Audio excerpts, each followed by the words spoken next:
The following program is underwritten by the generous support of Associates of Glens Falls and Loomis and Lipan Insurance. Since 1852, they have been assisting both businesses and individuals across the country secure the most comprehensive insurance products available. Associates of Glens Falls and Loomis and Lipan are one of New York's largest independently owned insurance agencies.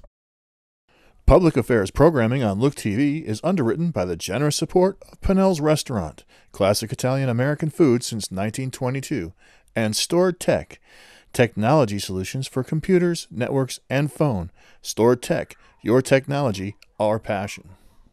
1922, Babe Ruth debuts with the Yankees. WGY signs on air. Exterminator wins the Saratoga Cup, and Pinnell's Restaurant opens its doors for the very first time. For 5 generations, Pinnell's has been preparing delicious Italian food, served in a comfortable, home-like setting where everyone is welcomed. 90 years of authentic Italian recipes, 90 years of the freshest ingredients, and 90 years of the finest classic Italian dishes, all made daily by hand. Pinnell's Italian Restaurant, a Saratoga dining tradition since 1922. Most cybersecurity firms deal only with prevention, the systems that block hackers and viruses. Stored Tech knows the root cause is actually good people doing bad things. So we offer a security training program which includes certifying all participants to show they understand the basics. Technology solutions for computers, networks, and phones. Stored Tech, your technology, our passion. Let me call tonight's meeting together. It's a Town of Queensberry Town Board meeting. It is May 4th, 2020, and the time is 7:03 p.m. So, first of all, would you all please rise and join Councilman Anthony Medevere in saying the Pledge of Allegiance, please? I pledge allegiance to the flag of the United States of America, to the republic for which it stands, one nation, under God, indivisible, with liberty and justice for all. All right, thank you. So, and Chris, you're all right going after the hearings on the 3 squads, and then I'll put you up? Okay. Yep, thank you. All right. So we have 3 public hearings tonight. And we also have a call-in. If you're not present tonight, and there are a couple people present tonight, but if you'd like to call in,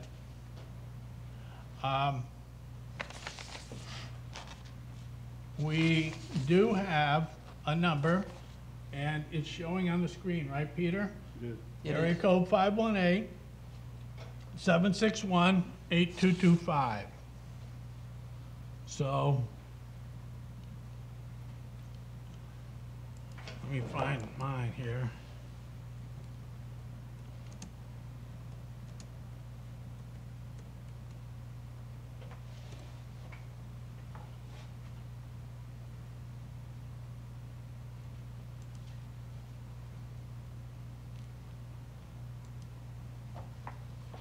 Oh, that's the April 6th meeting. Yeah, no, you can get on today's. There's 9 people watching right now. All right, should be 10 as soon as I connect, right? It says 10. Go up to the top and click on.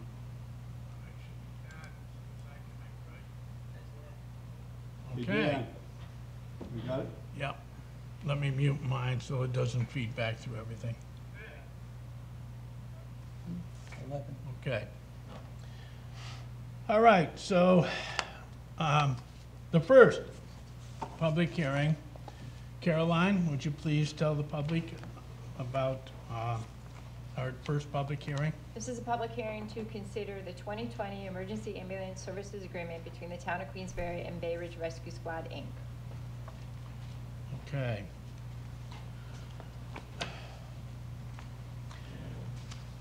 In the middle of the COVID crisis, we were under the 2019 contract with our 3 EMS squads. We have Bay Ridge Rescue, we have North Queensberry Rescue, we have West Glens Falls Rescue, 3 EMS squads. They are large part organized and run by volunteers. Volunteers that spend a whole lot of time providing the service for the folks here in the town of Queensberry. A lot of training, a lot of dedication. That's why in most cases, if not all cases, these squads represent a second family to these people. And it's good. The social activities, the camaraderie, the training together, the teaching one another is all fantastic for the residents of the town of Queensbury. We're very lucky to have a system with 3 great squads. Now, they did not get a raise this year, and one of the reasons why we didn't renew the contract is we're having a study done. As good as our EMS squads are, there's always room to become better. There's always room for efficiencies. So we have an outside independent source evaluating our 3 EMS services to see if there's efficiencies to be got. In the meantime, they're calling me and say, John, last year's budget with paid staff and so forth, it's really tough this year.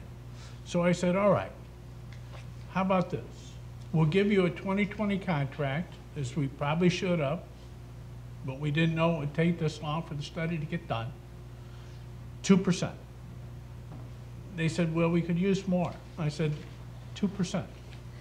They said, John, we'll learn to live with it. So the first one is for the Bay Ridge Rescue. Bay Ridge was getting, in their 2019 contract, $511,947. So 2% of that, it's $10,239. The 2020 contract would be 2% more, $522,186. So this is a public hearing on the Bay Ridge contract. We're going to have 2 other public hearings on the other 2 squads here in a minute. So if there's any thoughts to be shared on behalf of the town board before I open the public hearing? No. All right, I'll open the public hearing. So if you wish to call in, the numbers showing on the screen, 761-8225.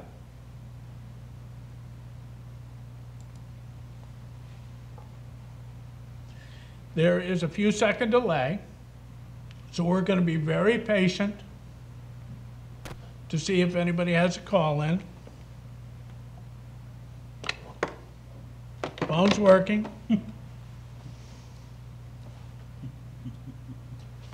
Is there anybody in the audience that would like to speak to Bay Ridge's proposed 2020 contract? Okay.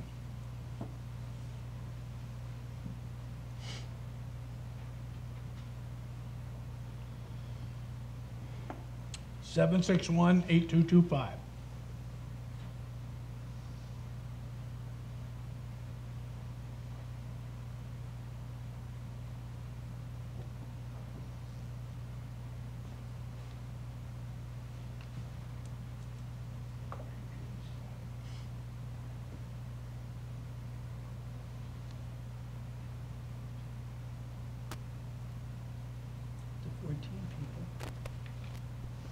I know when I'm looking back at me, how late the delay is. All right.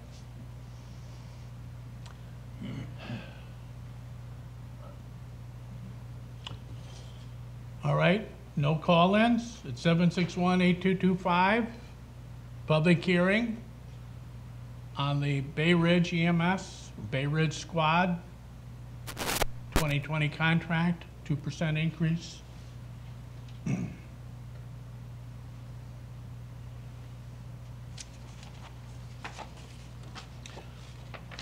That's about a minute. I set my timer for 3. No, about a minute delay? No, about a minute gone by, waiting. Oh, okay. All right. So are you telling me it's time to close the public hearing? I didn't know what time you thought was. Well, it's the first one. Mm-hmm. Those of you that want to speak to West Glens Falls' contract or North Queensbury's contract, be at the ready. We'll give Bay Ridge people a little bit of time. But the rest of you, will follow, those 2 public hearings will follow this one.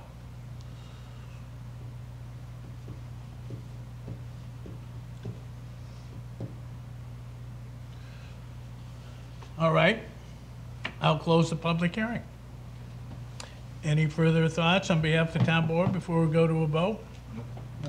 Motion to approve the 2020 Emergency Ambulance Services Agreement between the town of Queensbury and Bay Ridge Rescue Squad Incorporated. Motion made by Councilperson Medevere, seconded by Councilperson Freer. Roll call vote on this, please, Caroline. Councilpersons Medevere? Yes. Freer? Yes. Excuse me, Ferone? Yes. And Stroud? Yes. Next, if you'll read that to the public, please, Caroline. This is a public hearing to consider the 2020 Emergency Ambulance Service Agreement between the town of Queensberry and North Queensberry Rescue Squad, Inc. All right, we're gonna have a public hearing in a minute. I'll open in a minute, so ready, it's 761-8225. This is, again, all the EMSs got treated equally. So North Queensberry's 2019 contract was $334,599. 2% increase, that's the same as $6,692, for a total of $341,491. Any thoughts on behalf of the town board before I open the public hearing? All right, I'll open the public hearing. Anybody that has any comments from the audience? Having none, any comments from call-ins? Area code 518-761-8225. And the number is up on YouTube. And we did make every effort we could to make sure that everybody knew that tonight's meeting was going to be on YouTube. It's on the website, emails, media, postings in the town hall, on the windows. I know it's getting limited getting in. All right, again, we're having a public hearing on the proposed contract for North Queensbury Rescue Squad for a 2020 contract, a total of $341,291. If you would like to participate in this public hearing, have any thoughts you'd like to share with the town board, please call 761-8225. I'm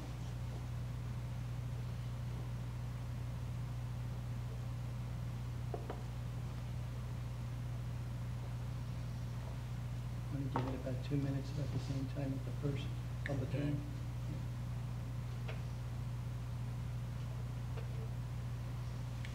Wait. 1, 2, Here it goes. 9. 9-second delay. Is yours different, George? Yeah, I got it a little faster. Oh, you did? You're saying I bought a cheap computer? Didn't say that.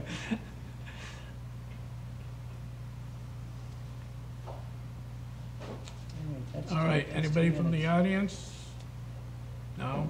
All right.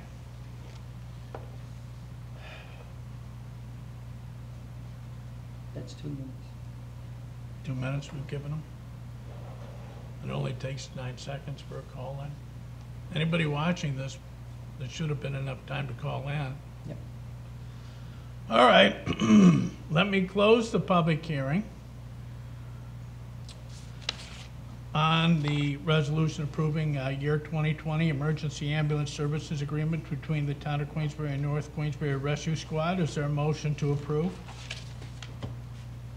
Motion made by Councilperson Medevere, seconded by Councilperson Ferone. Roll call vote on this, please, Caroline. Was that Councilpersons Ferone or Freer that seconded it? I'm sorry. We both raised our hands at the same time. Okay. All right. Okay. Councilpersons Freer, Yes. Ferone, Yes. Stroud, Yes. and Medevere. Yes. All right. Contract passes for North Queensbury EMS. Our next and final public hearing, please, Caroline. This is a public hearing to consider the 2020 Emergency Squad Ambulance Services Agreement between the Town of Queensbury and West Glens Falls Emergency Squad. All right, West Glens Falls is our busiest of the 3 squads. And they had a 2019 contract of $920,844. 2% of that is $18,417, giving them a total of $939,261 for the 2020 contract. Any thoughts on behalf of the town board about the West Glens Falls Emergency Squad contract proposed tonight? No. Anybody out in the audience?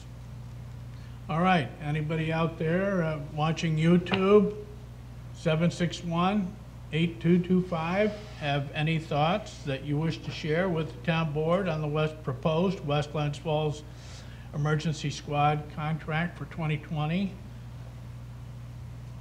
A total of $939,261.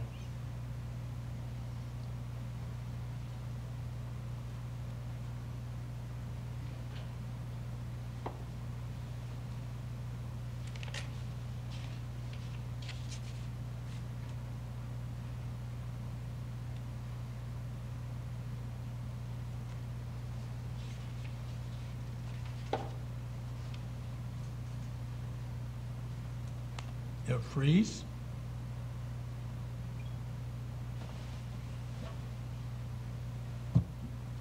Yours working, George? Oh, yeah. I'm frozen. Oh, you're frozen? Harrison, you working? Appears so. I show 13 people watching now. Am I moving, Peter?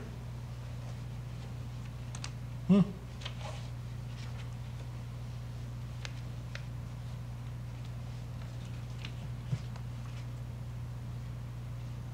mine's frozen up.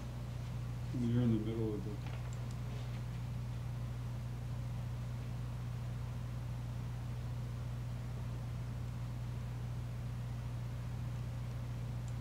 Yeah, I get on and it's froze, it's not live.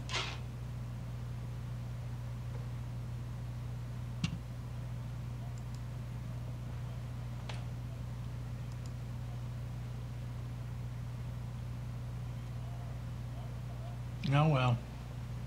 Everyone else is working. Must be the cheap computer.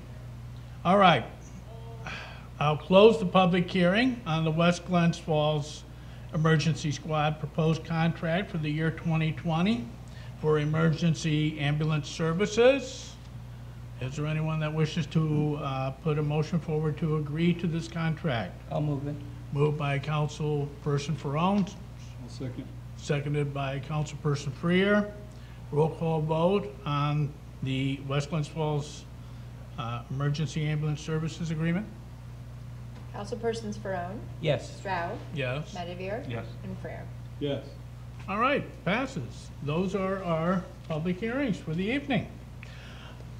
Next, our Superintendent of Water and Director of Wastewater would like to make a public comment, share some thoughts, tell you what's forthcoming, and Superintendent Harrington, if you'll come forward, please. And the microphone and the table have not been used by other people, but when you leave, would you please cleanse any of the materials in your area that you had contact with? All right, you don't have to do it now. No, get ready. Okay, you're getting it ready. All right, thank you. All right, John, thanks for having me tonight. I spoke to you a few times a couple weeks ago about letting people know that our flushing season's coming up. And normally what we do is we put an ad in the paper and we normally let it take care of itself. Of course, this year things are different. People are home. We even see that people getting up later. We could tell that by the draw on our water system. So I was a little concerned this year because I want to make sure that people know with everything that's going on that water's fine. But the next couple of weeks, it could at times get a little murky, okay? So we're going to start flushing, opening up hydrants May 11th, and we actually do a pre-flush starting Wednesday night, where we start ramping up the production of the plant to start loosening up some of the stuff that builds up on the side of the pipe. Okay, so this is preventive maintenance. This allows us to keep our pipes clean, get the sediment out, maintain a good chlorine residual. It's just good overall maintenance. So we're going to start that Wednesday night. Okay. at the plant Thursday night, Friday night. We're going to keep ramping it up again to do this pre-flush. We've been doing this about 8 years, and it seems like it's let the phone calls. It's not as bad as when we actually start flushing. And then on May 11th, we are going to start flushing by 8 o'clock in the morning. So again, I'm asking if people do see a little murky water, understand that it's probably from our flushing activities. We start right near the plant. For the first week, we work from the City of Glens Falls line to West Mountain Road, north of Sherman Avenue. So that should take about 1 week. Then we move up north of Aviation Road to $1 Million Mile Courthouse Estates. That's another week. And then we kind of drop back to the areas between Aviation and Sherman Avenue. Okay, so that's the third week. And then on the fourth week, we go on the other side of the Northway, and we flush there. So it should take about 4 weeks. We will have a notification tomorrow starting on our website. We'll put a banner up stating we're going to start flushing May 11th. And we are also going to have a map. And that's something else we've never done before. Again, so this is extra outreach we're doing to make sure that people, you know, with the heightened sense of nervousness with the COVID-19, we want to ensure that your water supply is fine. It's just the annual flushing. Also, one more thing that we'll be doing that we haven't done before is we're putting up signs by subdivisions. So people will be seeing these signs. We have about 10 of them so that people know that we're flushing that area. Again, that's something that we haven't done before. Okay, so we just want to be a little more proactive this year. I reached out to other water superintendents, down Austin, down at Clifton Park Water Authority. I talked to Jesse Fish over in Moreau, and I've asked them, have they, you know, have the phones been ringing off the hook? And thankfully, they said it really hasn't. So I don't anticipate, you know, chaos in the system. But again, I just want to be more proactive this year. That's really the summary of what we're going to be doing next 4 weeks. So, Well, Chris, what should people do if they see turbulence in the water? Just yeah, what you should do is you should flush your lines. Go up to your bathtub and just open it up for 10, 15 minutes, and that should clear the line. Okay, and if it takes longer, if you get a little concerned, you can give us a call. But usually, you know, opening up a line full bore should clear out your service line. We also ask, as part of maintenance, is a good time too to flush your water tank. Okay, because sediment does build up in there, and really, if you look at O&M manuals for water tanks, you should flush them twice a year. I don't know who that does that, but it's another one of those things. If we come through, because it gets into the water tank, and that's a good time to flush your tank out. So it's a signal to flush your tank out. So those are two things we ask. Open up your bathroom sink or your bathtub, let it run pretty good for about 10, 15 minutes, and then go downstairs and flush out your hot water tank. So those are two simple things that we can do. This is going to sound like a silly question, but can you explain why you flush? We flush. What happens is we put a pH adjuster in our water. It's called sodium carbonate. Okay, so what we want to do is we want to coat the pipes. We actually coat the water service lines and the main line. Okay, what happens is this builds up on the side of the pipes. Okay, if we didn't flush in the beginning of the summer season, you have chaos in the system where you get dirty water all summer long. Okay, we used to have a lot of old unlined cast iron pipe in our system. We've done a really good job getting rid of all that, so it's not as bad as it was back when they started back in maybe, I think, the 1990s. So that was a response to that, so the summertime wouldn't be a real mess as far as discolored water. And it's just good, it's best management practice, okay? You're scouring the side of the pipe, you're taking off the sediment that builds up, and also what happens if you don't do a good flushing program, you get a film that builds up on the side of the pipe. It's like a biofilm. It gets kind of slimy. And really what you don't want that to form, because what happens is the bacteria that may be in the water, we don't produce distilled water. There may be some bacteria in there. And what happens is it kind of gets into the film, and then you can cause you problems down the road. So by doing this unidirectional flush, high velocity flush, you keep your pipes clean. And then what also, if your pipes are clean, it also allows us not to add more chlorine, because the pipes kind of put a demand on chlorine. So the less chlorine we add, the less disinfection byproduct, the less chlorine people taste in the water. It's just an overall good best management practice that any utility worth its salt, you know, will do. We do it. A lot of communities just open up their hydrants. You see people open up hydrants and go, oh yeah, they're flushing. Yeah. it's not really the right way to do it. We do it the right way. We open up the steamer and we get a good cleansing of the system. And so it's another thing that I think we do probably better than most other communities. Again, we're newer, so our valves work. We go out and we check our valves. That's another thing we do is it's also to make sure your valves work. So that when we have a water main break, we don't open up a valve box and then we go down and it's all full of dirt. And then you're spending another extra half hour trying to get down to the valve box to shut off a water main. So there's a lot of good things that come out of not just the flushing for the mains, but just the system operations thing to be aware of it. So those pretty much are the reasons that I was you just going flush. to ask, have you ever found a hydrant that is broken during? Well, Harrison was asking about this about 4 weeks ago. Our hydrants don't look that great. I admit it's a sore spot we have. We're trying to get better at it. But as I told Harrison in the email is that every single one of our hydrants, there are 1,100 hydrants, they go through a thorough check every single year. Okay, so we are really preventative in making sure those hydrants work. I will say, I don't think there's another community out there that takes care of fire hydrants like the town of Queensberry takes care of fire hydrants. So we have one person dedicated to it. Actually, it's a volunteer fireman who goes out and checks each hydrant, 1,100 plus Warren County's hydrants we'll check the school districts, and we check maybe one other entity, public entity. So, yeah, we do find some issues, but not that I know of. As long as I've been here since 2004, I can honestly say I can't remember if a volunteer fire company's ever come up to a hydrant where it didn't work. Okay, and we've gotten a lot better working with the volunteer firemen to make sure that when they use a hydrant, let us know, because then what we do is we go out and we inspect it. And it's particularly important in the wintertime because we want them to freeze when they come back. So we're very proactive, you know, working on hydrant. Again, they don't look, we're working to get them look better, but, you know, we all know things can look great and they don't work worth a, you know, beeswax. But ours work fairly well. So I have one more question. It's probably unfair. I should have told you, asked before, but what should the people who don't have town, what is there preventative maintenance you recommend for people who have wells? Similar, I mean, should they be doing preventative maintenance, and what is it? Well, usually I don't like to get into areas that's not my purvey. I'm sure if you go to the DOH website, the New York State DOH, they have a whole section on what you should do for a private well. Okay. So usually, yeah, we try to stay away from when people quite often call us. We're like, call New York State DOH or visit their website, and they'll have a law on what they should do for a private well.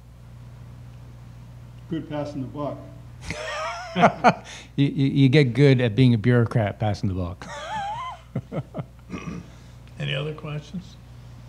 Well, and Superintendent Harrington, you are very good at your job, and so we're very appreciative that you're here with us. And of course, it's the quality of life in the town of Queensberry that keeps you here, I hope. No, but I always appreciate the board. So it's always nice working with a good board. That's what I said. It's got to be a synergetic thing. You can have a good superintendent and a bad board, or a good board and a not so hot superintendent. So again, I appreciate you guys always being we're working supportive. pretty well. We're pretty lucky right now. Thank you. Okay, thank you. Yep. Oh, and one more thing, I just want to remind people, rags. We've been doing pretty good with the wipes. So we haven't had any issues. We've been staying on top. So I haven't heard anything from my guys out in the field. So again, I want to thank everybody. If it's something they're thinking about, we haven't had many issues with that. So again, thank you. Flushing the wipes. All right. Thanks again. Yeah, thank you. Thank you. Okay. Next, we have 13 resolutions before us.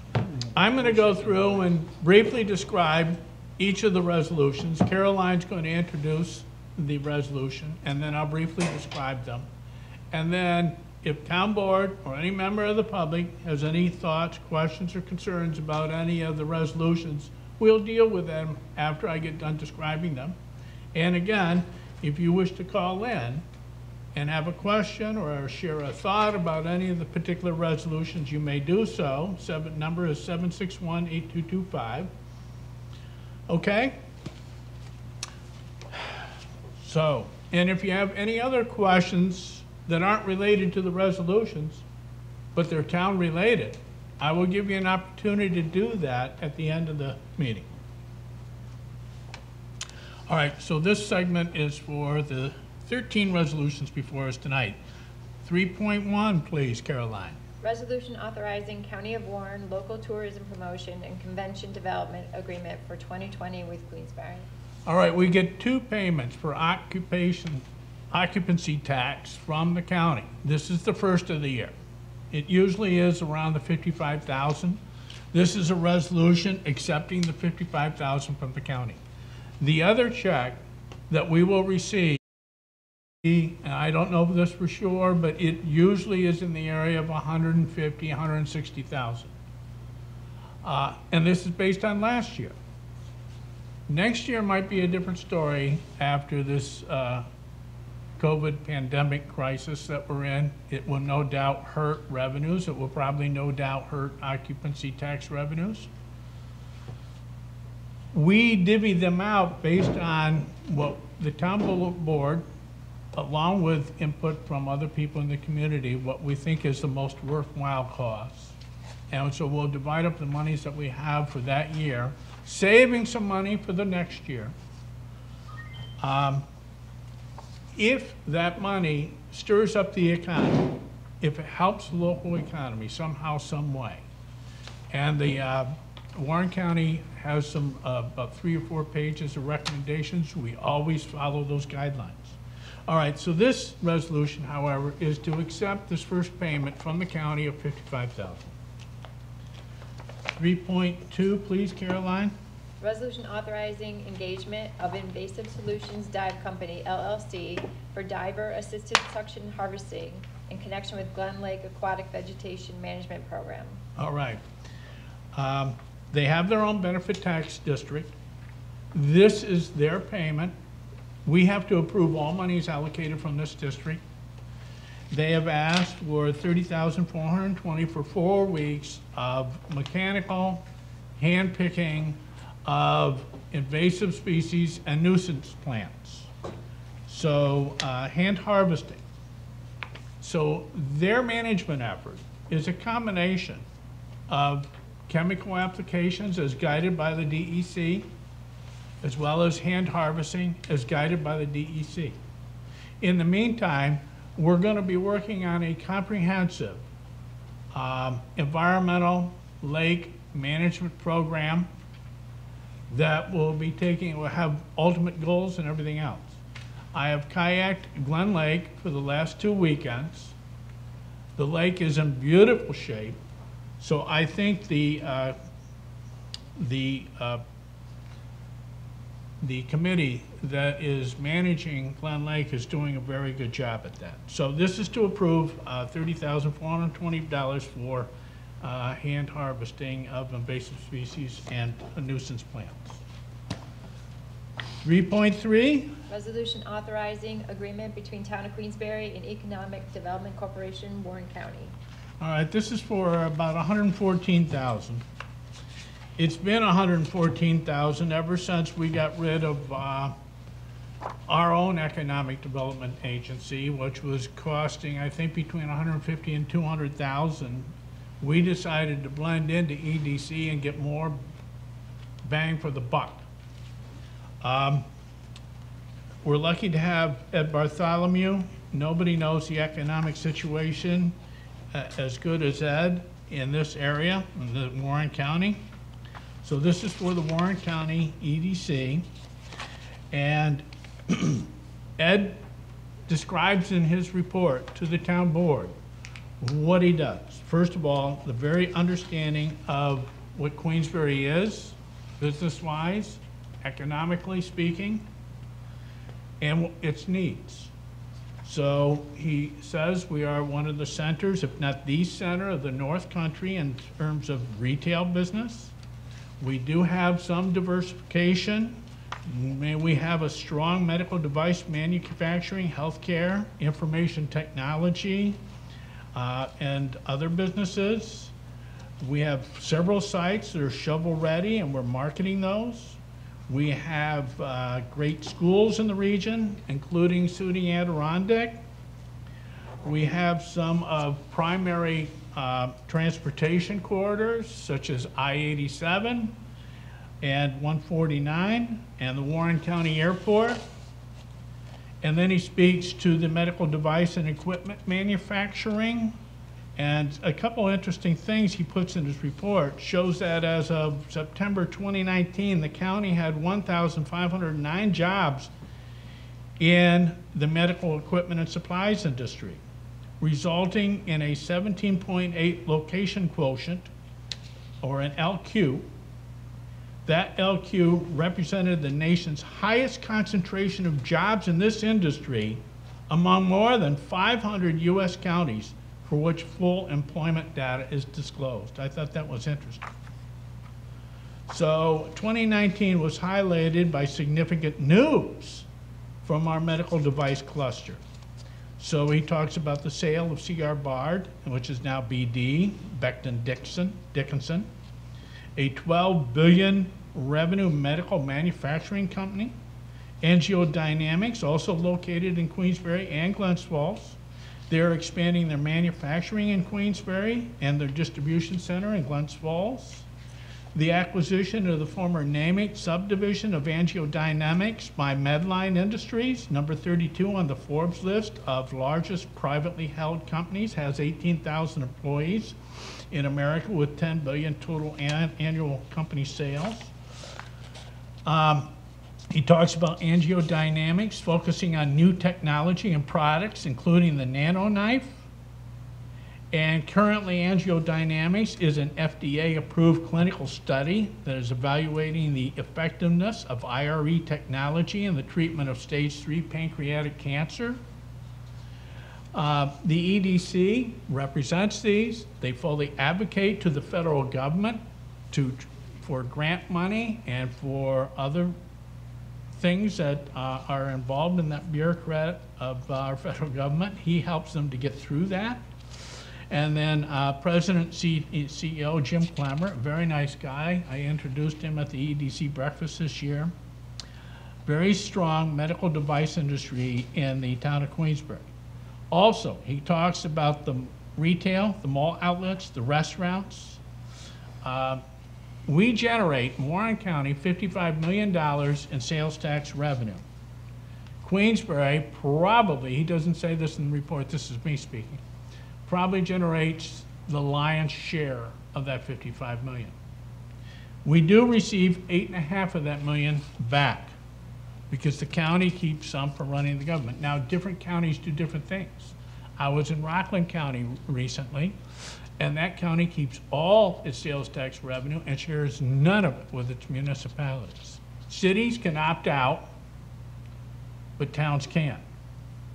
So if you're a town in Rockland County, you receive no revenue from your sales tax that you might generate, which doesn't make some of those town supervisors very happy.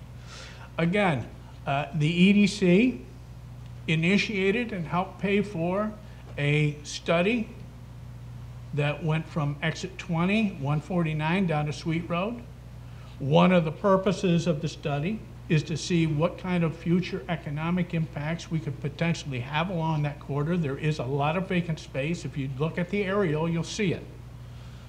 If you're going right along Route 9, you may not see it. But there's a lot of development potential along that corridor.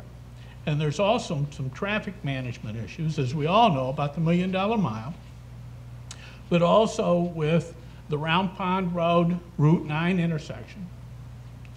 And also it would be nice to realign Weeks Road so it came out opposite Sweet Road. And so those are the other things that came out of that study. He also goes on to talk about other things, recreation, entertainment venues, the sporting world in our area, like with the Dome, West Mountain Ski Center. You have rock climbing, you have trampolining, you have a lot of sports activities in this region. And then they talk about their assistance in business needs, their ability to work with National Grid and NYSERDA and other state agencies. They also have a variety of loan programs that they can get to stimulate new industries. They have worked with the town of Queensbury to do a housing and a housing affordability study. And they're always working with Queensbury to do some land development. And there's going to be a big announcement pretty soon that I can't make. I'll let Ed make it at the appropriate time for the town of Queensbury. Something going to happen off of Corinth Road. All right. The EDC is also coordinating the Upper Hudson River Revitalization Plan, Local Efficiency State Grant, a $800,000 grant to take a look at the municipal sewer needs of our general region and how we can work together, we being the city of Glens Falls, the village of Hudson Falls, the town of Kingsbury, and the town and village of Fort Edward. We're all working together because there are 2 wastewater treatment plants that we could use collectively as we grew. We also need some place in some efficient manner to take care of our biosolids. And it goes on and on and on. Those are the things, like I said, a multitude of things that the EDC does for the town of Queensbury and does for the region. All right, so that's renewing the contract with EDC for $114,000. 3.4, Resolution authorizing advertisement of bids for a used enclosed box dump truck for town highway department. all right. We knew we needed this, but the COVID crisis amplified it. What happened with people staying home and people having more free time on their hands, and they're doing the remote work from their houses, but they're not tied to the computer. They are working on their yards. And the lawn clippings, the branches, 2020 is going to be the year of the best looking yards. In the meantime, we're having a nightmare collecting it. We're having a nightmare of finding a place to put it. We've hired a guy with a bulldozer. We've talked to Ricky Sears. Between the 2 of them doing some grinding and some bulldozing, we're gonna make some more space because we just ran out of space. And Superintendent of Highway, Dave Dool, came to me a little bit alarmed. He doesn't usually get alarmed, and he says, we need to do something. We went to the site, we did 2 site visits, we met with some other people, we gave us some proposals on what to do to clean it up. It's currently being cleaned up so we can put more there. But that's kind of emergency crisis. So where does that get me as far as this resolution? They need a truck that will accept chips. So it's got to be a dump truck type of thing with a box, because you have this chipper and it blows the chips into a box, and it has to be surrounded so the chips don't go over everywhere. And it has to be a dump truck because when they get to the site, they're going to dump the chips and then return back to work. All right, we're like one of these. They did put together a makeshift one. They don't need a new one. So they said, all right, we'd take a used one if it was any good. So anything 2009 or newer, enclosed box dump truck, like I described, we'll take offers. If you've got something out there, and this is going to go out to in a bid format, it's going to be in the newspaper, it's going to be regional. We're going to look for a used, I call it a chipper collector truck. 3.5. Resolution authorizing agreement between Town of Queensberry and Family YMCA of the Glens Falls area. All right, every year we give this to the YMCA for their camp, and Queensberry kids who can't afford their camp. Are they going to have camp? We don't know. It'd be nice, you know, to give the kids something, but again, you don't want them to get COVID-19. So as we open up, if we do open up, and if the YMCA does have a camp, we just want to know that we've set the money aside for them. If they don't have the camp, then they won't need the money. But if they're going to have some other kind of a camp and they're going to need the money, this is a resolution just saying we're setting the money aside for you so that you know you have it if you need it. All right? 3.6. Resolution authorizing change in comprehensive telecommunications services renewal contract with First Light Fiber. All right. We're getting a new phone system in. One of the things we have to do is get rid of our own old lines. We have what's called a PRI. That's a primary rate interface. It's older technology.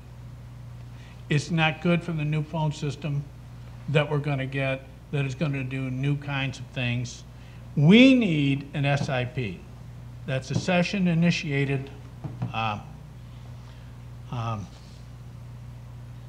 forgot what the P was. No, session initiated protocol. That's the new system. All right, it's going to cost another $268.30 a month if this town board approves that new system.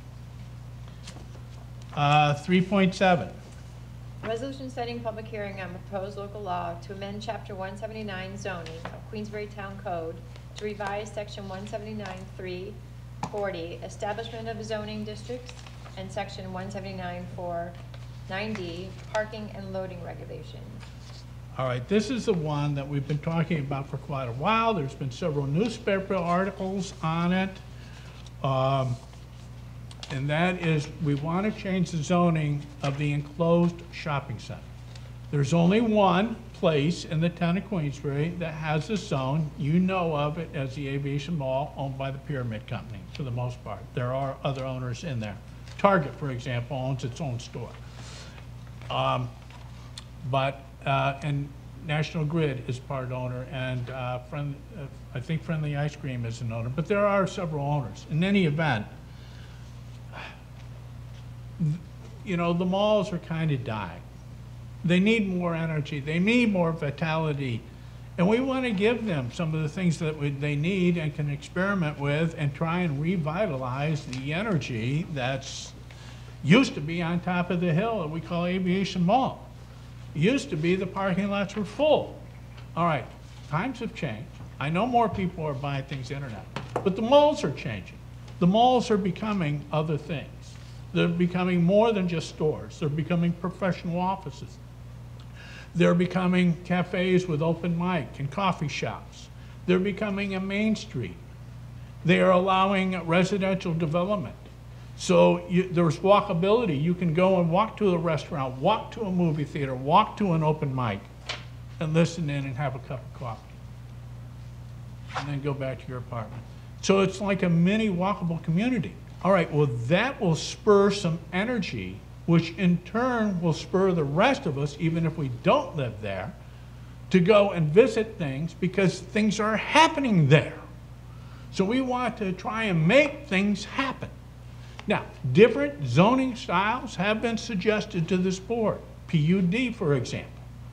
But for a PUD, which is a fairly structured zone, you have to have a pretty good idea of what you want and how you want to develop in the next 20 or 30 years. That's not the case here. This is more experimental. This is, yeah, and Mark Shatner, you still there? Mark? I am, sir. All right, Mark Shatner. Yeah, I'm here. Town council still there. So we, you know, PUD just is something we can take a look at. All right, I'm getting feedback. You can.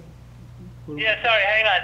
All right. Is the PUD something we can look at? Was that your question? No, I don't have a question. I'm just seeing if you're still there, but I'm getting feedback from whatever you got on. Oh, I have the YouTube on, but I walked away, so you shouldn't get it. You're clearer now, right? Yes, it's fine. All right. Okay. Okay, thank you. Mark Shatner, Town Council. So we want to re-energize that zone. A PUD is something we can take a look at. And Stu Baker, our senior planner, has put together a PUD formula where we could allow the mall, should it want to go to a PUD, which I highly doubt, but if it wants to, we can go there. But we're not there today. Where we are today is a style of zoning, very unique, but we think it will work.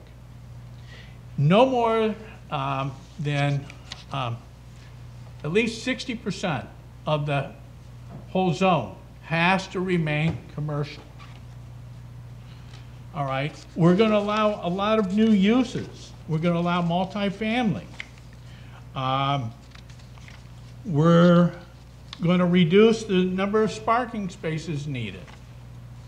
1.25 as opposed to 1.5, so a slight reduction, because right now, obviously, there's too much pavement, too much parking. A lot of it they never use, even at Christmas time. We're going to allow some new uses, and they will have to be site plan review, but of course, apartments, And then,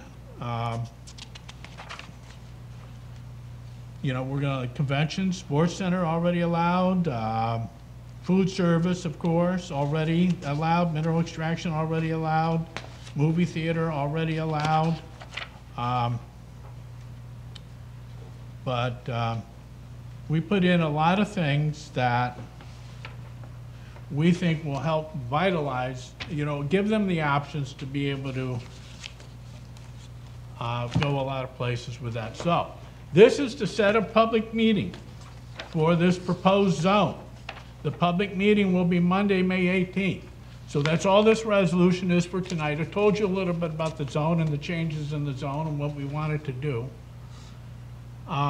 But the public hearing on this will be at our next town board meeting, Monday 18th, and this resolution is to set that.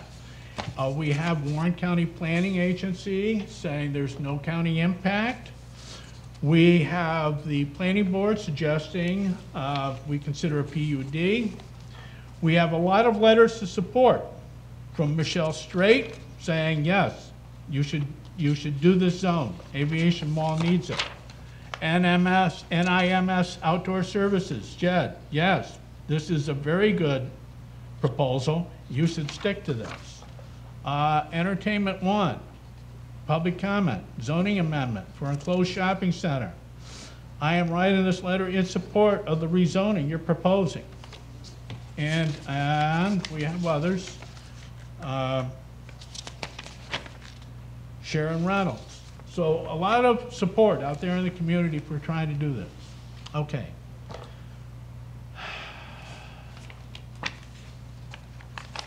A lot of paperwork, a lot of work, but it's a good product, I think. 3.8. Resolution to amend 2020 budget.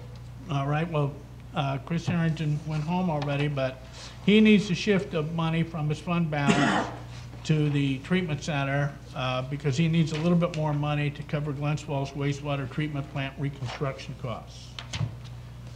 3.9. Resolution approving audited bills warrant of May 4th, 2020. Bills can't be paid until this board approves them, so this is a payment date of May 5th totaling $449,992.09. 3.10. Resolution authorizing the issuance of up to $533,000 in serial bonds of the town of Queensbury to pay the cost of emergency replacement of sewer main along Quaker Road, and authorizing the issuance of up to $533,000 in bond anticipation notes of the town of Queensbury for the same purpose. All right, so we estimate the project to cost about $533,000. It's to replace 1,400 feet of sewer line that we've had multiple breaks in. You may have heard about the one this winter. It was horrendous. What it is, it's pipe that never got wrapped, should have been. It's in acetic soils, and it's iron. And if it's wrapped, it will last decades. This was not wrapped. It's failing left and right. We need to replace it. And the DEC says, you need to replace this. And we are working with the DEC. They're happy with our efforts. But this is for a potential bond. We do have a nice fund balance, but we're worried about revenues. Revenues are down. The Great Escape is not open. The wastewater, people pay for the wastewater by the amount they produce. It's way down. So the revenues are going to be down. So Superintendent Harrington is thinking he may need a bond for this. He's got the cash, but he wants to save that in case he needs a cash flow later on in the year. So he's thinking he might need a bond. This isn't committing him to the bond. This is the town board saying, if you need to, we will support you in getting a bond. So go ahead and find out what's involved with this. 311. Resolution setting public hearing on proposed local law of 2020 to amend Queensberry Town Code by adding a new chapter 115 entitled short-term rentals. All right, the town board has hammered away at this. We've all had input on this. We've hammered out what we think is ready for public opinion. We want to hear from you. So this is setting a public hearing on our proposed short-term rental laws, it is what I think Councilperson Freer said, kids, keep it simple. I won't say the last thing. Short-term rentals, and a lot of this puts the burden on the owner of the short-term rental. We will only come and tend to the situation if there are problems. So the short-term rentler has to designate a person or an entity that will be able to respond to a situation that has made it unpleasant for their neighbors and has to share that information with their neighbors. Okay? So if the neighbors call that number, supposedly they have about an hour to remedy the situation. There was a situation off of Lake Sunnyside with a group of at least 12 bikers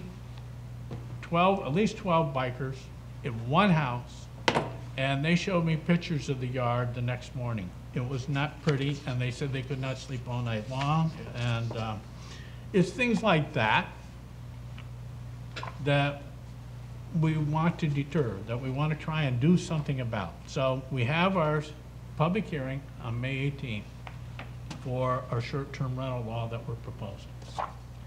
312. Resolution authorizing engagement of Aqualogic, Inc. for diver-assisted suctioning, harvesting in connection with Lake Sunnyside Aquatic Vegetation Management Program. All right, Lake Sunnyside also has its own control district. So it's paying for this out of its own tax money. But it's a district, so we have to approve all expenditures. And they want to do some hand harvesting. It's worked out quite well for Lake Sunnyside. Their contract is with Aquatic Vegetation Management, or Diver Assisted Suction Harvesting, or DASH, for a total of $330,200. It's $1,000 per day and a $200 setup fee. And last one, 313. Resolution ratifying adoption of revised Town of Queensberry COVID-19 pandemic response plan. All right, our pandemic response plan is now almost 30 pages. It covers what the town, it's like a short history of what the town has done since the beginning of March in addressing the COVID-19 crisis. And this is our COVID-19 pandemic response plan. It's had many updates. One of the most recent updates is a post-pandemic plan. And this is a think out loud kind of thing. It's under construction, and I put that into the plan. It's some of the ways that we're going to have to change as a result of the COVID crisis. For example, we're still going to have controlled access to our buildings. We're still going to emphasize that people try and do business remotely with the town. There will be plexiglass panels on any areas in the town office areas or anywhere in the town where we have to deal with the public and interface with them directly, or the person just wants to deal with us directly. Okay, we're going to still demand that masks be worn for a while until this COVID thing is down. We're going to have the plexiglass panels up. There's a whole lot of things going into the post-pandemic plan, getting ready for that day should it ever come. But it's much more than that. It's what all the departments are doing and everything else. So it's a great little mini history of what the town has done. And so I always declare that, but I like the town board to feel comfortable with it, so I seek their approval. And that's what the last the resolution is. So we have 13 resolutions, but before I open it up to the public, but get ready. If you got a question on any of those 13 resolutions, 761-8225. Town board, any thoughts or anything you would like to say about any of the proposed resolutions at this point in time? We've got public comment coming. One thing I thought of, and maybe it's just we've got 2 weeks to do some planning, but we have 2 public hearings at the next meeting, both of which could generate some fair amount of interest, the mall and the short-term rental. We're going to have to manage that. I don't know if maybe we should push one off to a different night. Peter Pape Productions is here tonight helping us out. Peter, is there any chance of running 2 programs at the same time? For example, we do YouTube because everybody can get to YouTube. We could also do Zoom.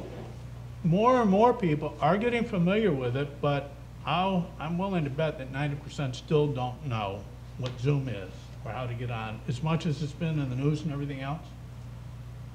YouTube, everyone does YouTube, just about. Could you run 2 formats at the same time? Good, we just need a separate setup and a separate. All right, so it's possible. What are your thoughts? I think we'll be fine with these two.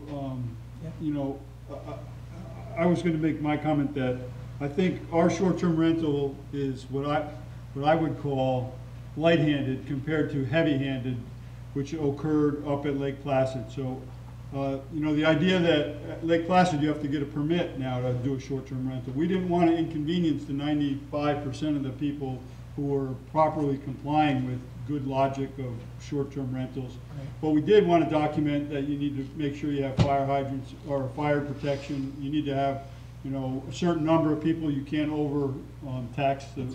So I think we have a light-handed or KISS approach here as a first step. And I know this came out from a complaint that we got at Sunnyside, but we've gotten a lot of other feedback, I have at least, from others about, you know, do we even need short-term rentals with this COVID-19 stuff? So I think we're in good shape, and I don't expect it to be, that one to be contentious. And all the inputs I saw from the mall were all very positive. Yeah. You didn't mention, you know, the Adirondack Chamber of Commerce and a couple others. So, Yeah. you know, if we can get him under control with his proselytizing, we'll be okay. Maybe we could put out that short-term rental early so people can get a look at it. Well, I'll make sure it's on the website, and Yeah. I'll have them put it prominently on the front page. So based on Harrison's comment, you know, if it gets out there early enough to get an opportunity to look at it, absorb it, understand it, it might not generate as much concern as maybe some people might have. And if people have input, they can make it written, right? I mean, Absolutely. Yes. So if there's folks out there that have an issue one way or the other with the short-term rental, don't feel like you have to show up or have to figure out Zoom. You can make a plain old email, you know, input, and we'll take those under consideration as well. And what I'll do is I'll ask Pam Sessions of eVision, who manages our website, to put the short-term rental, which we're gonna have a public hearing on May 18th, and the enclosed shopping center zone, and what we're proposing, put them both on the opening page. So it's gonna be bam, easy for the public to get to and review. Good. Okay, good suggestion. So I'll do that. And so George, addressing your concern, I guess maybe on No, that May 18th meeting, we could run parallel things so you got people. Well, he's worried about it taking too long, I think. Not taking too long, but just the amount of people Yeah. that might want to be here. But you made good points. We're public now about, you could send in a letter, you could send in an email. Yeah, and those are good points, I think we'll George. be fine. Okay. We got a lot of emails, and yeah, I did forget a couple, you're right, Harrison, on support for the enclosed shopping center. And that's the right way to do it. If you send it to me, right through the website, I always share everything with the town board, probably more than they want. Do we have to read those in, Carolyn? Do we have to read those public comments in, or? They can be part of the record, and you can read them in if you'd like. You know, we've done that in the past as well. Well, you read comments of them, but they'll be part of the public record on Yeah, file. and the ones I got, I think I sent them to Caroline for a matter of the record. I received the one this afternoon that you sent. Yeah, I did So, that, but and, if you wanted to provide those, we could put them in the, There, okay. there've been several, though. Yeah. Yeah, okay, the- I don't have them. You don't have them? Okay. Right. So that's why I was just saying, John, make sure that, then we don't have to read them in, we don't have to have people call in. I'll resend them. I'll just make sure they're all in. Okay. Okay. We may get some more based on. Yeah, we may get some more. You're right. Okay. So we'll do that. Sounds good. Anything else, guys, on the 13 resolutions before we open up the public and they have share their thoughts with us? All right. Any member of the public here or out there in the remote world that wishes to speak to the town board about any of the 13 resolutions before the town board tonight, please call area code 518-761-8225.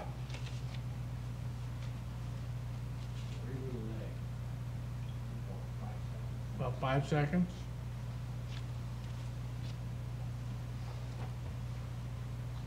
You got your phone, Harrison. Yeah, I'm calling. Give me your call, make sure. 518, 761 8225. 8225.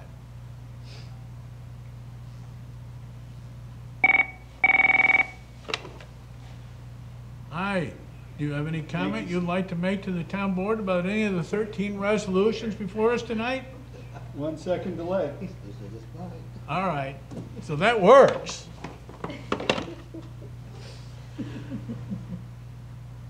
I thought you were gonna say Yankee Stadium second base.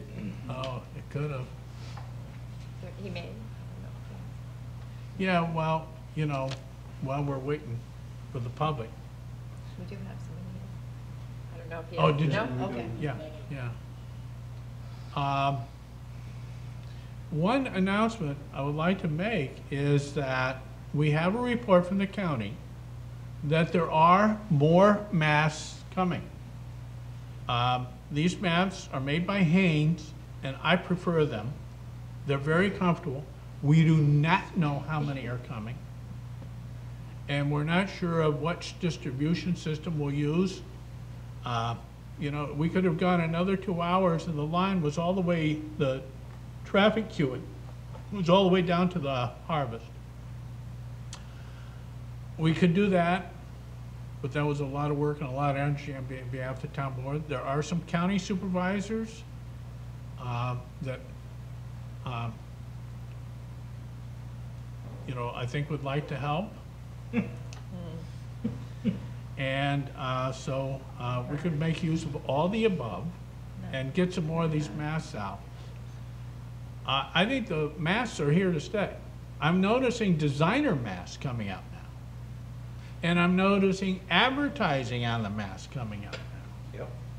And I'm noticing a whole new way of life. I know my center console is now cluttered with plastic gloves, masks. I can hardly find a pen when I need one now. And I have found, maybe some of you else have too, that, you know, the rear view mirror works great from hanging a mask So on there you it. go. Can't do that. Yeah.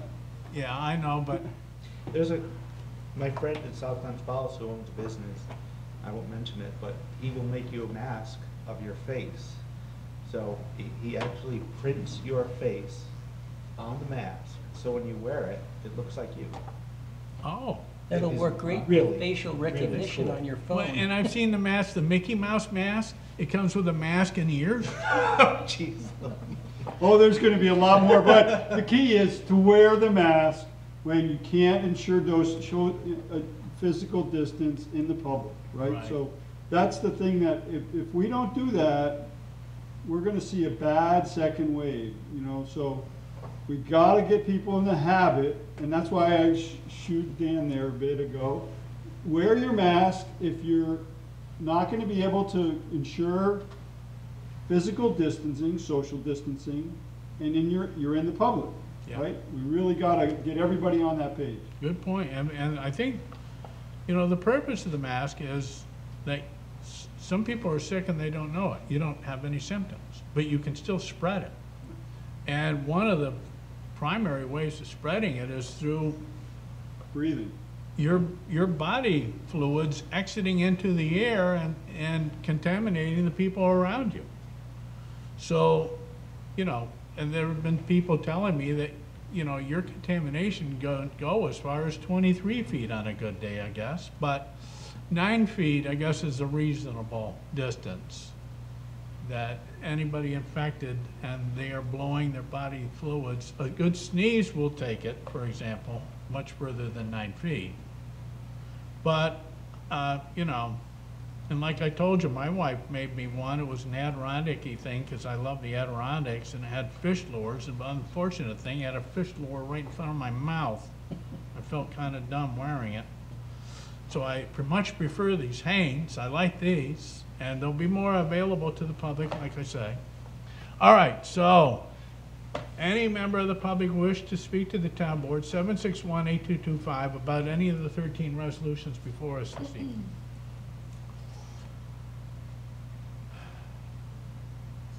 Phone works. Harrison tried it. Yeah,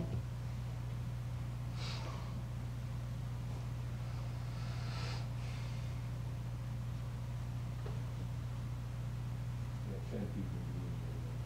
10 people? Well, you know, another thing is that, you know, not only are we making the effort that we can, we're using YouTube because we think the audience that is able to watch this meeting live and want to can. But also, a lot of people know we have Joel Barlow and Jesse and Look TV, and we get aired 3 times a week. Tuesdays at 8 p.m., Wednesdays at 2:30, and Sundays at 10 in the morning. And we go 2 weeks, so that's 6 times it's aired on Look TV. No other municipality, well, Saratoga Springs, the city of Saratoga does theirs, but we're the only 2 that I know of that has their meetings aired on TV like we do. Open, transparent, that's what we want, that's what you want. All right, so I'm giving everyone time to call us about the 13 resolutions, and we have not gotten any phone calls, so I'm going to move on. All right, so are there any of the resolutions that for whatever reason you would like to have pulled for a roll call? No. No. All right. Then is there a town board member who would like to make a motion that we approve resolutions 3.1 through 313? Moved by Councilman Perone, seconded by Councilperson Freer. Roll call vote, please, on the 13 resolutions. Caroline? Councilperson Stroud, Yes? Medevere. Yes. Freer, Yes. and Ferone. Yes. Okay. Any correspondence? I do not have any. Okay. Privilege of the floor. This is an opportunity for anyone here or remotely that wishes to talk to the town board about a town issue. If you want to talk to us about a town issue, 518-761-8225, right here. There's a microphone, 2 microphones, and we'll give you a little time to get there. All right. While we're waiting, I can get some of my town board stuff out of the way. All right, so, you know, all kinds of a new culture. People ask me why I'm growing something around my lips. I say that's part of the COVID cave culture. It's just a new thing. George Ferone started it. And stopped it. Well, we have a member of the audience who's on board. Also, you know, we have to learn new acronyms. You know, like PPP, Paycheck Protection Program, PPE, Personal Protection Equipment, CDC, Centers for Disease Control, and S3E5, Season 3, Episode 5. Bozak. I'll tell you what, I never knew those things existed. It's bad. I just can't believe it. That's what comes down when you start binge watching. You got to keep track of seasons So, and episodes. my wife says to me, when are you going to be home? And I said, probably around 9. She goes, I'm not going to wait. I'm like, No. you can't do that to me. My wife said I have to be home by 8:30. We left off on a really nail-biting section of Longmire. Have you ever seen of those? Anybody? No one's ever seen it. I think it's a great It's series. insane. I don't know what we've become. And matter of fact, we are on season 3, episode 5. That's a good one. So I'm supposed to go home, we're gonna watch that. But we did, we saw Ozark, and Tony recommended a series to me. It was the crazy Florida guy The there. Tiger King. Tiger King. Huh? Did you I watch can't that? believe there's people like that. Well, with Ozark, what I find most disturbing is not the show itself, but that somebody actually came up with that. That Yeah. somebody's mind Yeah. can. Well, that was a work. Canadian thing. Yeah. And the last episode where no, I won't do it. I ruined it. I won't do it. All right, so we're waiting for you to share your thoughts with us about any town board matter. All right, 761-8225. All right, while I'm waiting, our transfer stations, starting tomorrow, Cinco de Mayo, the transfer stations are going to go back to the regular times. All right, so for the Ridge Road, Tuesday and Thursday, it's 7:45 to 3:30. On Saturdays, just at the Ridge Road transfer station, they close at 3, 7:45 to 3. So on Saturday, they close a half an hour early. Luzerne Road does. Their schedule for Wednesday, Friday, and Saturday is 7:45 to 3:30. So we're going to go back to the full schedule. We went back to a part schedule thinking that we would not have some of our part-time show up, that there was a guy who, for various reasons, was not good for him to be exposed. We asked him to stay home. We cut our hours down. What that did was that increased the queuing of the cars, it increased the density at the site, because now everybody's trying to get everything in the morning, and it kind of defeated the purpose. So we're going back to full-time on our transfer stations. All right, anybody want to talk to the town board about any town board matter? 761-8225. I'll have all my announcements done. Yep, I think we're ready. All right, one other announcement, and then I'll close the public hearing, or close the privilege to the floor. It's with the deepest of regret. The city of Glens Falls and the town of Queensberry had to cancel our 2020 Memorial Day Parade and Remembrance Ceremony. This was not easy. We were all hoping that at the end of May, things will open up, and would it be great to have the parade, which is well attended by the public. It's very dense. People are packed up 10 people back. All of Glen Street is packed. It's a wonderful event, and the remembrance ceremony following it is very somber, very meaningful. The theme this year, and I've organized this for the last 20 years with the city of Glens Falls. We have a committee. Our flag waves for those who never waver was the theme this year, but I consulted with the committee, and that is Joan Aldis, Tim Benner, Amy Collins, Carl Fosco, and myself. I consulted with Mayor Dan Hall. The veterans all thought that we should cancel the event. It hurt, but all those involved that this event would present a meaningful way to mark the end of our community isolation and pay our deepest respect for those who gave their lives to defend our nation and freedom. A lot of people don't understand. This isn't Veterans Day. This is Memorial Day. This is to memorialize those who gave their life defending our nation, defending our freedoms. And that's why it's such an important event. I hope that we can still do something, but if it's COVID compliant, It's going to be difficult to do and not attract a crowd. So for 20 years, our two communities have worked together to have this honor of presenting a parade and service that pays homage to those who most deserve it. And we're just worried about the parade could pose unsafe exposure, and especially to the veterans. Many of the veterans are in that group that can't risk exposure to COVID. So with deep regret, we had to cancel the parade. Never had to do that.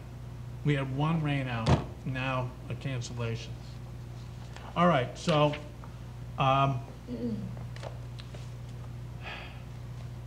if the public was going to talk to us, I think they would have called it by now. All right, we didn't get any phone calls from the public. So I'll close the privilege of the floor and move to town board discussions. Tony, did I start with you last time anyways? I don't know. Would you but, just come in again? And I'm trying to figure out, we did the mask thing 2 weeks ago, right? Yeah. So I do have to give a shout out to all of this group here, including you, young lady. Lady. So I ended up showing up at the town landfill at about 9 o'clock. Didn't know what to expect. They told me it gets busy between 10 and 11, but I got there early and to hand out masks. And John, you were over there as well. And I couldn't believe what I saw. So first of all, I'm so glad that they're going back to regular hours, because those poor guys and girls that worked at the landfill were so overworked. When we closed the landfill at 11:30, I could not believe the amount of people that came through. Most were very appreciative that we were handing out masks. Maybe 2% said they were all set, they don't need them, save them for somebody else. And then maybe 2% said, you know, you can't make me wear this thing, I don't want it, which is fine, that's their prerogative, whatever. But, so I leave the landfill, I go home real quick, grab a bite to eat, and I said to my wife I was gonna try to get over to town to help out. And as you know, it was a beautiful day, so I took a motorcycle. And when I got here, I couldn't believe what I saw. I was down at Lowe's and was on the phone with Mary Lee, of all people, who we were talking about something, and I said, what is going on Bay Road? And she said, it must be an accident, because the police are out there. And the traffic was backed up to the Harvest, as you said, so I actually went home via Cronin to Meadowbrook. I never realized for a second it was actually people waiting to get masks at the time. So when I got there, I think I arrived, what, 2 o'clock or something like that? And I was in a state of disbelief, because you guys were all there handing out masks, and the line of people was just, I just couldn't believe. I think my mouth just dropped to the ground with the cops and everything, and I just, my hat's off to all you guys. I left there, I went home, it was kind of I was just sad, because, you know, you guys are all working so hard on Saturday, and I'm just thinking, what the hell are we doing, you know? But the thought that so many people were so thankful. And I got home and I said, you know what? This is a great group of people that I work with. All of you are a great group. And I'm just proud to be a part of this. I really am. And so I appreciate it from the bottom of my heart. Just the fact that, you know, you guys did what you did, and we have a great town, and people were so appreciative. I can't say enough about all of you. You know, and you know what I like about the system that we worked out? We all said, well, what should we do? And this is a collective idea. You know, some people thank me, but you know, we all said, this is a good thing to do. And it was. It turned out to be a great thing. It got the masks to the people that wanted them. Yep. And if we had another 9,000 masks, it would have gone out to the people who wanted it. There's no doubt. With no waste. No doubt. And people are still calling you, they're All the calling time. me, they're emailing the town hall. we desperately need masks. So we did have half a box left. We have practically none left down, but there's more coming. So, you know, we'll still offer the pickup for people that want to come to the town. You know, give my office a call. We'll allocate them. We have a security officer. We'll put them out in the steps at the time you think you're coming, so it will be, you know, the safest way of getting these gloves to you. Now, we all wore masks and gloves at the event, and we gave out with Harrison and Tony starting at the transfer stations in the morning. But again, you guys only went through 1 or 2 boxes, right? I went through 2 boxes. There's You 1,000. had a box, right? There's 500. So I literally, at 11:30, I had 3 packages left that I ended up delivering to somebody over here and somebody in Courthouse Estates. So when I left you guys, I had handed out the last 15 masks to people that didn't get them here, but I promised them I would bring them over to them. Okay. So that's 1,000 masks. And then George shows up at 11:30. Mm-hmm. I said, George, it's not supposed to start till 1. We're supposed to give them out 1 to 4. I said, He says, I'm but the- just gonna go set up the table. The cars are lining up It already. was At, insane. at 11:45, the first 2 cars came in, and they're looking over. And I went like this, and they said, well, we wanted to get here and get online for 1 o'clock. I said, well, no sense of you waiting. I handed them out, and then they started to trickle in little by little. So we had line well before 1 o'clock. I was on the phone with Mary Lee. Yeah. She's right here. I said, Mary Lee, what is going on? She goes, it must be an accident. I see police cars. I'm like, oh, that's terrible. Thinking, what a mess that's gonna be. So I want to thank Brian LaFleur and Amy Hirsch and Ryan Moore, the administrator, for organizing this, getting them over to the town of Queensbury, and allowing us. I felt good about what we did. Oh, my God. Yeah. It was, I had said to Judge Smith, that it was probably one of the most satisfying days of my life. Yeah. It truly, when people, especially here, the transfer station was a little different because some people, you know, were very standoffish, but people here were so appreciative. And they've turned out to be my favorite masks. Yeah. I like them. They're comfortable to wear, and they're easy to put on, easy to take off. They dangle from the ear really easy. And until the Buffalo Bills one comes out, I think this is the best. And Caroline, you were there quite early with me, and I just want to say off the top of my head, probably 60 to 70% of the people that showed up were seniors and those type of people who, you know, are susceptible to this and were looking for those masks, you know, to make sure that And a lot they of had themselves protected. And a lot of people came up and they said, my mother's home, my father's home. Yes. And I'd like some for them. Yeah. And how many God bless yous did we get? Oh, my gosh. Huh? Yeah. I couldn't believe They that. were so kind and They so were so appreciative. kind. Hundreds of God The, bless yous. the woman that I delivered some to after it was over couldn't have said that enough. And a lot of people said, is there a donation I can Yeah, make? I know, that too.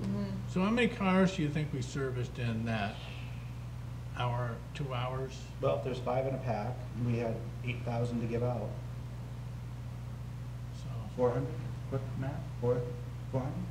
Easy, Well- because we did 580 cars at Salvation Army. They were counting food thing on Monday. That's and right, I forgot I think about there that. was more people here than we that. probably did 3,000 or 4,000 cars. Yeah. So There's a how? lot. No, No. because you're giving 5 each, Yeah, you right? give them 5 each. Yeah. Yeah, so probably, pushing 1,000. Yeah, I would say. Okay. Yeah. That's pretty efficient. Yeah. We're very efficient. Very good. And again, they were getting to the people who need them and want them. They weren't being wasted by somebody just dumping them off someplace and just leaving them there, hoping that, No, I think you that, know, and I told people, if you don't need them, share them. yeah. So, one last thing, I found out on my way here that they canceled Dave Matthews this summer at SPAC. I am Uh-oh. absolutely devastated. This stuff just got real. So is Loggins and Messina still on though? What's that? Loggins and Messina still Oh, I on? hope not. Oh, I hope so. That's the end of August. So we have no Americade for now, Well, the end of July. end of July. No Dave Matthews. Saratoga Racetrack. Saratoga Racetrack. Ooh, that's gonna be a touchy one. Yes, it is. Yeah. Ooh. They canceled Laconia. I don't know. I'm gonna have to find a hobby. We are starting a garden, so that's good. Yeah. But, yeah, I'm bummed out. Very sad day. I don't know, do we have a contest this year for yard of 2020? It's gonna Garden? be- Yard or Yeah, yard? the nicest looking yard. Let me tell you something, while we're on the topic, kudos to everybody out there. Your yards look amazing. I've never seen anything like it. People are out, and things are cleaned up, and, yeah, so. Good. Anything else, Tony? Nope. All right, thank you. Harrison? We talked about a lot of things that, I just want to make one pitch for, the Chapman Museum is having, they were trying to have a Link Cather's collection of World War II home front posters. For those who don't know Link Cathers, he was a remarkable guy, and he really was, he gave us all in that before we even knew that asbestos was bad for you, he was working on building and designing submarines and special Navy things. And so he came down with mesothelioma, which they now know was related to asbestos. And he was over at Dana-Farber knowing that he was not going to be recipient of any of the research, but trying to lay the groundwork so that they could work on better treatment for this very nasty disease. Anyway, Link Cathers, I consider him a friend, a great guy. He collected these war posters from World War II, and they were going to have a display. Hopefully they'll figure out a way to do that with COVID-19 enhanced security. But it just, when you started talking about the Memorial Day parade, I couldn't help but think of Link Cathers, because he really served his country and us as a nation in an incredibly important way. He was a genuinely good guy. So that's it, I'll shut up so we can get home. No, that's, okay, Harrison, yeah, I'm gonna get yelled at for Longmire. George? I'll make it fast, and I think there isn't much you don't do today where you don't go in the newspaper or online or on a TV, and everybody's just saying thank you, but I'll just say it again to thank all the people that are out there that are working in our community. Hospital medical workers, first responders, EMS, fire, police, the folks in the grocery stores, the restaurants that are still open, the janitorial workers to make sure everything gets cleaned up. So I just want to make sure, once again, you know, I don't think you can thank people enough. It's something I learned a long time ago when I was in serving organizations that did a lot of philanthropy in that. So they said you can't thank people enough. So thanking everybody again for all their service. Yeah. And I'm getting kind of used to this, you know, ordering it ahead of time and picking it up, you know, the Dock Cider, Mike's Sub, O'Toole's, you know, Olive Garden, almost all of them. Yeah. Amazing. Different world. Quickly. Changed in 1 month. Still shake my head in disbelief. Anything else, George? That was it. All right. So I did some of mine. All right, doing your census. You haven't done it yet? It's very easy. Go to, say, U.S. Census, type it in in Google, go there, it'll take you 10 minutes to fill it out. Queensberry, 57% of Queensberry has done it. We're like way ahead. You know, Bolton is up to 13% now. I'll have to talk to Ron about that. Anyhow, we're doing well. Keep up the good work, please, people. Also, we're still doing pickups. You have to put your clippings in a biodegradable bag, and your tree limbs can't exceed 4 inches in diameter or 8 foot in length. Cut it up, and anything that greater than 4 inches, you're gonna have to take care of on your own.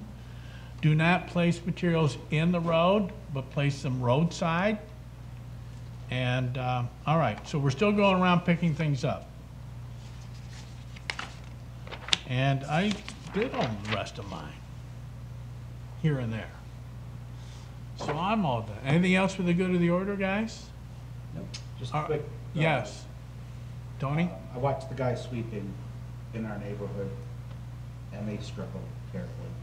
So I said to Dave Duell, when we get back on our feet and can afford one, we really need a new street sweeper, because the ones that we have just are not working. Yeah. Well, they're working in tandem. There were Yes. two that Yes. went one behind the other. We've got 4 of them.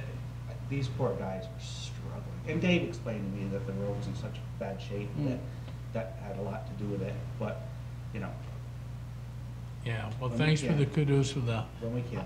highway department. They are very frustrated and Yep. trying to do their job. But I'm getting a lot of people commenting how good of a job They're they're doing doing. a phenomenal job. And Give- I'll tell you what, I was amazed. And I don't know if the guys know who I was, but they struggled, but did not leave that neighborhood until it was absolutely perfect. I couldn't believe how good of a job they did. But they were in our little, you know, cul-de-sac Right. for probably a good hour and a half, Wow. back and forth and back and forth. And I'm like, these poor guys must just be out of their mind. But kudos to them. And I said that today, Yeah. phenomenal job. But they really were struggling with the equipment. I'm glad you brought it up. Anything else for the good of the order, guys? All right. Well, I'd like to thank Town Clerk Caroline, not only for distributing our masks, but being here tonight. Thank you, Town Council Mark Shackner. You're very welcome. Thank you. All right. Thank you, Town Board. Thank you, member of the audience. And thank you, Joe Barlow and Peter Pape, for helping us to get this out to the public. We appreciate that. All right. Motion to adjourn? So moved. All right, moved by Councilman Ferrone, seconded by Councilperson Metabier. All those in favor say aye. Aye. Aye. We're adjourned. The following program is underwritten by the generous support of Associates of Glens Falls and Loomis and Lipan Insurance. Since 1852, they have been assisting both businesses and individuals across the country secure the most comprehensive insurance products available. Associates of Glens Falls and Loomis and Lipan are one of New York's largest independently owned insurance agencies. Public affairs programming on Look TV is underwritten by the generous support of Pinnell's Restaurant, classic Italian-American food since 1922, and Stored Tech, technology solutions for computers, networks, and phone. Stored Tech, your technology, our passion. 1922, Babe Ruth debuts with the Yankees. WGY signs on air. Exterminator wins the Saratoga Cup, and Pinnell's Restaurant opens its doors for the very first time. For 5 generations, Pinnell's has been preparing delicious Italian food, served in a comfortable, home-like setting where everyone is welcomed. 90 years of authentic Italian recipes, 90 years of the freshest ingredients, and 90 years of the finest classic Italian dishes, all made daily by hand. Pinnell's Italian Restaurant, a Saratoga dining tradition since 1922. Most cybersecurity firms deal only with prevention, the systems that block hackers and viruses. Stored Tech knows the root cause is actually good people doing bad things. So we offer a security training program which includes certifying all participants to show they understand the basics. Technology solutions for computers, networks, and phones. Stored Tech, your technology, our passion.